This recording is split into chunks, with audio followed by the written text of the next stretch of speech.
জুলাই সনদ নিয়ে জনগণকে ভুল বোঝানো হচ্ছে জানিয়ে এলজিআরডি মন্ত্রী ও বিএনপি মহাসচিব মির্জা ফখরুল ইসলাম আলমগীর বলেছেন, বিরোধী দল শেখ হাসিনার ভাষায় কথা বলছে। জাতীয় প্রেসক্লাবে জুলাই গণঅভ্যুত্থানে দ্বিতীয় বর্ষপূর্তি উপলক্ষে আয়োজিত এক অনুষ্ঠানে তিনি এ মন্তব্য করেন। গণতন্ত্র কার্যকর করতে বিরোধী দলকে বড় ভূমিকা পালন করতে হবে।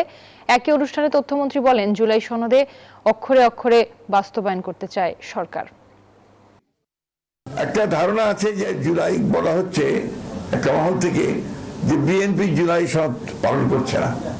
এটাকে পুরোপুরি ভাবে একটা ভ্রান্ত ধারণা দেওয়ার চেষ্টা হচ্ছে। এটা আমি তীব্র প্রতিবাদ জানাই, কারণ বিএনপি হচ্ছে সেই দল যারা সংস্কারের মধ্য দিয়ে কিন্তু এগিয়ে গেছে। গণতান্ত্রিক শক্তির যে রাজনৈতিক ঐক্য থাকা দরকার, তা যে আমরা এখনো সুসংহত করতে পারিনি, তার প্রমাণ পার্লামেন্টকে রাজনীতির কেন্দ্রে পরিণত করার ব্যাপারে আমরা বিজয় অর্জনকারী দলগুলি ঐক্যমত চর্চা করতে এখনো পারছি না।